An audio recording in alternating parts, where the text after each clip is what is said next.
രാജേന്ദ്രൻ, ഈ ബംഗ്ലാദേശിൽ മതന്യൂനപക്ഷങ്ങളോടുള്ള ഒരു പീഡനം എന്ന് പറയുന്നത് ഇന്ത്യയുടെ നേർക്കുള്ള ഒരു വെല്ലുവിളിയായിട്ടല്ലേ അനുഭവപ്പെടുന്നത്? മറ്റ് രാജ്യങ്ങളോട് ഉള്ളതിനേക്കാൾ കൂടുതലായിട്ട് ഇന്ത്യയുടെ നേർക്കുള്ള ഒരു വെല്ലുവിളി നടത്തുകയല്ലേ? അതിനങ്ങനെ ഒരു മാനം നൽകാവുന്നതാണ് തീർച്ചയായിട്ടും. കാരണം ഇപ്പോൾ അവർ കാണിക്കുന്നത് ജമാഅത്തെ ഇസ്ലാമിയാണ് ഇതിൻ്റെ പിന്നിലുള്ളത്, കലാപങ്ങൾക്ക് പിന്നിലുള്ളത്, അവരുടെ ഇസ്ലാമിസ്റ്റ് മനോഭാവം. അവരിപ്പോൾ ചെയ്യുന്നത് അതിൻ്റെ ഒരു സംഘം. ഇതിൻ്റെ ഏറ്റവും വലിയ രസം ചൈനയിലേക്ക് പോയി. ചൈനയിൽ മുസ്ലിങ്ങളുണ്ട്. എന്തെങ്കിലും ഒരവകാശം അവർക്ക് അനുവദിച്ചുകൊണ്ടോ ചൈനീസ് ഭരണകൂടം, ചൈനീസ് പ്രസിഡന്റ് ഷീ ജിൻപിങ്? മുസ്ലിങ്ങൾ മാത്രം താമസിക്കുന്ന പ്രവിശ്യകളുണ്ട്. നമ്മുടെ നാട്ടിലൊക്കെ പെറ്റ് ബേഡ്സിനെ എങ്ങനെയാണ് കൂട്ടിലിട്ട് വളർത്തുന്നത്? ആ കണക്കിനാണ്. പള്ളികൾ മുഴുവൻ അവിടുത്തെ തകർത്തു.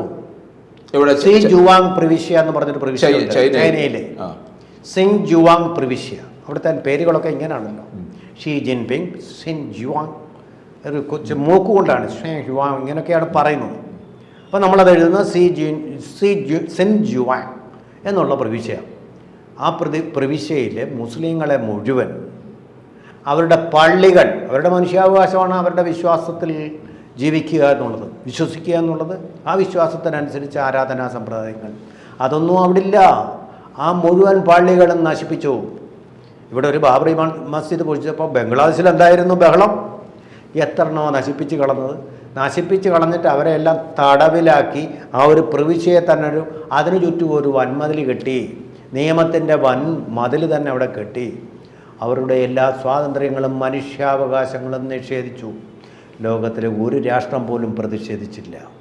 ഒരു രാഷ്ട്രം പോലും പ്രതിഷേധിച്ചില്ല. പേടി. കാരണം ചൈന ലോകോത്തര ശക്തിയാണ് ഇപ്പോൾ, സാമ്പത്തികമായിട്ടും അതുപോലെ സൈനികമായിട്ടും. ആരും പ്രതിഷേധിച്ചില്ല. ആ ചൈന രാജ്യത്തേക്കാണ് ചുവപ്പ് പരവിതാനിമേൽ ചവിട്ടിക്കൊണ്ട് ജമാഅത്തെ ഇസ്ലാമിയുടെ 10 അത്യുന്നത പ്രതിനിധികൾ ലോകം മുഴുവൻ ഇസ്ലാമിക ഭരണകൂടം വരണമെന്ന് പറഞ്ഞുകൊണ്ട് ഇസ്ലാമാണ് ശരി, മറ്റു മതങ്ങളൊന്നും ശരിയല്ല, അവരെയെല്ലാം വകവരുത്തണം, അല്ലെങ്കിൽ വിശ്വാസികളായിട്ട് നമ്മുടെ മതത്തിലേക്ക് കൂടണം എന്ന് വിശ്വസിക്കുന്ന ഇന്ത്യയിലും ഉണ്ട്, കേരളത്തിലും ഉണ്ട് കേട്ടോ. അവർക്ക് പത്രവും ഉണ്ട്. പോട്ടെ, അതല്ലല്ലോ നമ്മുടെ വിഷയം. അവിടേക്ക് ചുവപ്പ് പരവതാനി വിരിച്ചുകൊണ്ട് അവിടെ അവർ സ്വാഗതം ചെയ്തു ചൈനീസ് ഭരണകൂടം. അപ്പോൾ അവിടുത്തെ മുസ്ലിങ്ങളോട് എന്തെങ്കിലും ഒരു കൂറ് അവർക്കുണ്ടോ? ഇവിടെ ഇന്ത്യയിൽ ആഗോള മുസ്ലിം ലീഗ് എന്ന് പറയുന്ന ഒരു സംഘടനയുണ്ട്. അതിൻ്റെ പ്രതിനിധി, അതിൻ്റെ മാർപ്പാപ്പയ്ക്ക് തുല്യമായ അധികാരമുള്ള ഒരു പ്രതിനിധിയുണ്ട്. ആ പ്രതിനിധി ഇന്ത്യയിൽ വന്നിട്ട് പറഞ്ഞത് നമ്മൾ മറന്നു കാണാനിടയില്ല. ലോകത്തിൽ ഏറ്റവും സുരക്ഷിതമായി മുസ്ലിങ്ങൾ കഴിയുന്ന രാജ്യം ഇന്ത്യയാണ്. രാഹുൽ ഗാന്ധിയും സംഘവും എന്താ പറഞ്ഞു നടക്കുന്നത്? ഇന്ത്യയിലും മുസ്ലിങ്ങൾ സ്നേഹത്തിൻ്റെ കട തുറക്കുന്നില്ല, അവർക്ക് നേരെ വെറുപ്പിൻ്റെ കടയാണ് തുറക്കുന്നത്. ഈടെ സംഭാലിലും പോയി ആങ്ങളെയും പെങ്ങളും കൂടെ. എന്തിനാണോ ഇവരിങ്ങനെ പോകുന്നത്? കല്യാണം കഴിച്ച് 2 കുട്ടികളുമുള്ള ആളാണ് പ്രിയങ്ക ഗാന്ധി. പ്രിയങ്ക ഗാന്ധി പോകുന്നിടത്തല്ല ഈ രാഹുൽ ഗാന്ധി പോവുക. അവരെന്തോ ഒരു കുടുംബ പ്രശ്നമുണ്ട്. ഇവരൊറ്റയ്ക്കായി കഴിഞ്ഞാൽ ഇവർ തൻ്റെ സ്ഥാനം അപഹരിക്കുമെന്നുള്ളൊരു പേടിയോ മറ്റും ഉണ്ട്. അതുകൊണ്ടായിരിക്കും അതുപോലെ അവരുടെ കുടുംബം കാര്യങ്ങൾ അതെ അതിൻ്റെ ഒരു പേടിയോ ഭീതിയോ സംശയമോ ആയിരിക്കാം. എന്തും ആയിക്കോട്ടെ, നമുക്കത് പ്രശ്നമില്ല. അവരുടെ കുടുംബകാര്യം. ആ സംഭലിലേക്ക് ഈ ധീര യോദ്ധാവായിട്ട് രാഹുൽ ഗാന്ധി ഭരണഘടനയെ ഉയർത്തിപ്പിടിച്ചുകൊണ്ട് അവിടെ പോയി. എന്തേയും ബംഗ്ലാദേശിലെ ഹിന്ദുക്കൾക്കും ഇത് സമാനമായിട്ടുള്ള ഇന്ന് വരെ പറഞ്ഞില്ല. നാണം കെട്ട പ്രതിപക്ഷ നേതാവ് ഇന്ന് വരെ പറഞ്ഞിട്ടില്ല. ഹിന്ദുക്കളുടെ ചങ്കിൽ കൊള്ളുന്ന ഒരു പെരുമാറ്റവും നയവുമാണ് കോൺഗ്രസ് സ്വീകരിച്ചിരിക്കുന്ന ഇക്കാര്യത്തിൽ.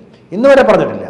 വിദേശ രാജ്യങ്ങളിലെ നിയുക്ത പ്രസിഡൻ്റായിട്ടുള്ള ഡൊണാൾഡ് ട്രംപ് പോലും ഹിന്ദുക്കൾക്ക് നേരെ അവിടെ നടത്തുന്ന ആക്രമണം അവസാനിപ്പിക്കണമെന്ന് പറഞ്ഞിട്ട് മനുഷ്യാവകാശങ്ങളുടെ ദൂതനായിട്ടുള്ള സമാധാനത്തിനുള്ള സമ്മാനം കിട്ടിയ കൈലാസ് സത്യാർത്ഥി പോലും മനുഷ്യത്വപരമായിട്ടുള്ള പ്രവർത്തനങ്ങൾക്കാണ് അദ്ദേഹത്തിനത് കിട്ടിയത്. അദ്ദേഹം പോലും പറഞ്ഞു, ആ തീ പടർത്തരുത്. ആ തീ എന്ന് പറഞ്ഞാൽ വർഗീയതയുടെ തീ പടർത്തരുതെന്ന് മറ്റൊരു നൊബേൽ സമ്മാന ജേതാവായിട്ടുള്ള മുഹമ്മദ് യൂനുസിനോട് പറഞ്ഞു, കേണപേക്ഷിച്ചു മനുഷ്യാവകാശ ദിനത്തിൽ. അതേ മനുഷ്യാവകാശ ദിനത്തിലാണ് ഷെയ്ഖ് ഹസീന എന്ന് പറഞ്ഞ ഷെയ്ഖ് മുജിബുർ റഹ്മാൻ്റെ മകൾ ഇന്ത്യയിൽ അഭയാർത്ഥിയായിട്ട് അവർ വന്നു. അവർക്ക് അഭയം കൊടുത്തു. നല്ല കാര്യം തന്നെയാണ്. അല്ലെങ്കിൽ അവരെ കൊന്നേനെ ഇസ്ലാമിസ്റ്റുകൾ, ജീവനോടിരിക്കില്ല. ആ കൊലപാതകത്തിൽ നിന്ന് അവരെ രക്ഷിച്ച ഇന്ത്യ ഗവൺമെൻറ്റിൻ്റെ കീഴിൽ അവർ ബംഗ്ലാദേശിലെ ഭരണകൂടത്തെ പറ്റി എന്തൊക്കെയോ കാര്യങ്ങൾ പറഞ്ഞു. അവരുടെ അഭിപ്രായമാണ്. അതൊരു കൊലപാതകമല്ല, ഹിന്ദുക്കൾക്ക് നേരെ നടത്തിയ അക്രമമല്ല, മുസ്ലിങ്ങൾക്ക് നേരെ നടത്തിയ ഭൗതികമായിട്ടുള്ള അല്ലെങ്കിൽ ശാരീരികമായിട്ടുള്ള ആക്രമമൊന്നും ആയിരുന്നില്ല. അത് പറഞ്ഞതിനെതിരെ ഇന്ത്യയിൽ നിന്ന് പോയ വിദേശകാര്യ സെക്രട്ടറി വിക്രം മിസ്ത്രിക്ക് മുഹമ്മദ് യൂനിസ് പരാതി കൊടുത്തിരിക്കുന്നു. ഇവിടെ അഭിപ്രായം പറയാൻ പാടില്ല. പണ്ട് ഇതുപോലെയാണ് അഭിപ്രായം പ്രകടിപ്പിച്ചതിന് തൻ്റെ നോവലായിട്ടുള്ള ലജ്ജയിലൂടെ തസ്ലീമ നസ്രീൻ അഭിപ്രായം പ്രകടിപ്പിച്ചതിന് ഇതേ ഇസ്ലാമിസ്റ്റുകൾ തന്നെ അവരെ അവിടെ നിന്ന് പുറത്താക്കി. അവർ ജീവനും കൊണ്ട് പലായനം ചെയ്തു, അല്ലെങ്കിൽ അവരെയും കൊന്നേനെ. എന്നിട്ട് ഇന്ത്യ അഭയം കൊടുക്കേണ്ടതായിരുന്നു, ഇന്ത്യ അഭയം കൊടുത്തില്ല. എന്തുകൊണ്ട്? പേടികൊണ്ട്. സൽമാൻ റുഷ്ദിക്കും അഭയം കൊടുത്തില്ല. എന്തുകൊണ്ട്? പേടികൊണ്ട്.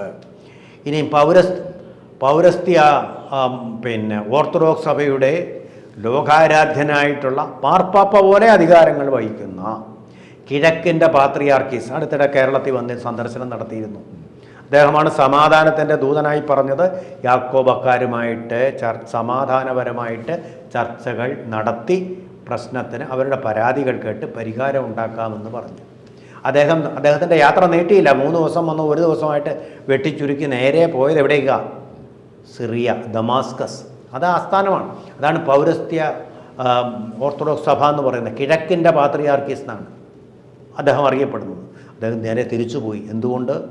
അവിടുത്തെ ക്രിസ്ത്യാനികൾക്ക് എന്ത് സംഭവിക്കുമോ എന്നറിയാൻ ഉള്ള ആശങ്ക ഉണ്ട്. കാരണം കുഞ്ഞാടുകളാണ്. ആ കുഞ്ഞാടുകളെ നോക്കേണ്ട ഇടയനാണ് ഇദ്ദേഹം. അവരുടെ സംരക്ഷണത്തിന് വേണ്ടി അല്ല, എൻ്റെ ജീവൻ സുരക്ഷിതമല്ല, അതുകൊണ്ട് ഇന്ത്യയിൽ അഭയം പ്രാപിക്കാമെന്നല്ല ധീരനായ ആ പാത്രിയാർക്കീസ് പറഞ്ഞത്. അദ്ദേഹം തിരിച്ചവിടെ പോയി. കാരണം ഇവർ ഇസ്ലാമിസ്റ്റുകളാണ്, മറ്റൊരു മതത്തിനെയും അവിടെ അനുവദിക്കുകയില്ല.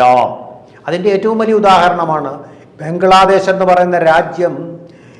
അതിൻ്റെ പ്രഭാത ഗോപുരവാതിൽ തുറന്ന് ഈ ഭൂഗോളത്തിൽ ജനിക്കുമ്പോൾ നമ്മുടെ ഭൂപടത്തിലേക്ക് പ്രവേശിക്കുമ്പോൾ രാജ്യമായിട്ട് ബംഗ്ലാദേശായിട്ട് കിഴക്കൻ പാകിസ്ഥാൻ എന്നുള്ള അതിൻ്റെ ആ പൂർവാശ്രമം മാറ്റിക്കൊണ്ട് പ്രവേശിക്കുമ്പോൾ അന്നവിടെ എത്ര ശതമാനമായിരുന്നു ഹിന്ദുക്കളുണ്ടായിരുന്നതെന്നറിയാം?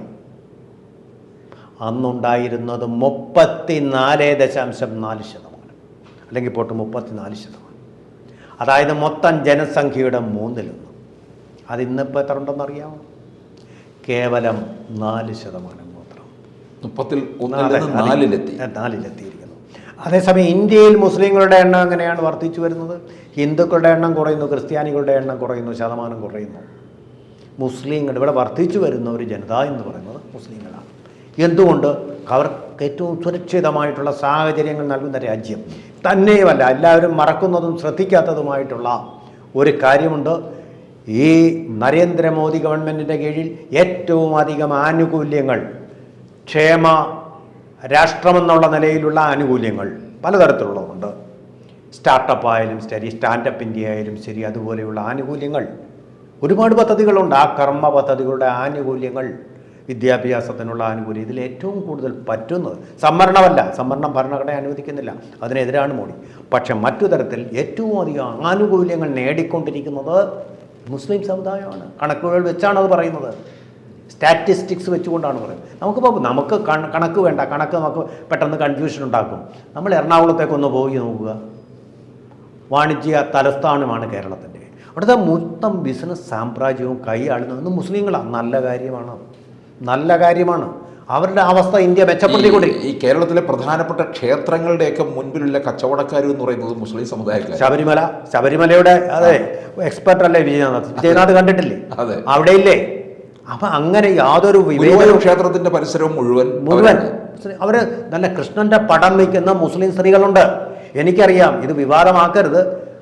ഈ കൃഷ്ണനെ ചെന്നു തൊഴുന്ന മുസ്ലിം സ്ത്രീകളുണ്ട്, കൃഷ്ണനിൽ വിശ്വാസമുള്ള സ്ത്രീകളുണ്ട്, യുവതികളുണ്ട്. അവർക്ക് വിശ്വാസമാണ്, വിശ്വാസം കൊണ്ട് പോകുന്ന ഒരു തെറ്റല്ലെന്ന് വിശ്വസിക്കുന്ന ആളാണ്. വള്ളത്തോൾ പറഞ്ഞതുപോലെ ക്രിസ്തുവാം കൃഷ്ണന്റെ ധർമ്മോപദേശവും അല്ലേ?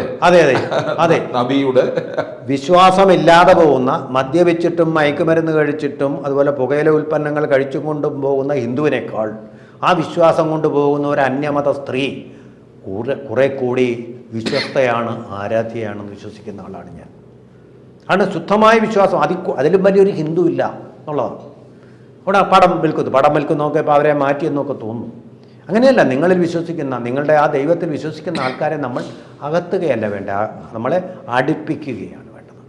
എനിക്കിപ്പോൾ ഓർമ്മ വരുന്നത് ഈ 2047 പിന്നെ ഇവർക്കൊരു നോട്ടമുണ്ട് അല്ലേ, പലയിടങ്ങളും മുസ്ലിം രാഷ്ട്രമാക്കി മാറ്റി. അവരുടെ രേഖ തന്നെ ഉണ്ടല്ലോ, കേരളത്തിലെ ഇസ്ലാമിസ്റ്റുകളുടെ രേഖ തന്നെ ഉണ്ടല്ലോ. അവർ 2047 ഇന്ത്യ മുഴുവൻ ഇസ്ലാമിക ഭരണത്തിന് കീഴിലാക്കുക, മുഗൾ സാമ്രാജ്യം പോലെ ഒരു സാമ്രാജ്യമുണ്ട്. ഇത് ഞങ്ങളുടെ സാമ്രാജ്യമാണ്, ഹിന്ദുക്കൾ അവിടേക്ക് കടന്ന് കയറി വരുന്നവരാണ് എന്നുള്ള ഒരു തിയറിയാണ് അതിലൂടെ അവർ രഹസ്യ അജണ്ട. അതാണ് ജമാഅത്തെ ഇസ്ലാമിയുടെ മദൂദി എന്ന് പറയുന്ന ആചാര്യൻ്റെ കീഴിൽ അവർ നടപ്പാക്കിക്കൊണ്ടിരിക്കുന്ന അജണ്ട. അതാണിപ്പോൾ ബംഗ്ലാദേശിൽ ശക്തമായിട്ട് അവർക്ക് ഭൂരിപക്ഷമുള്ളിടത്ത് അത് നടപ്പാക്കും.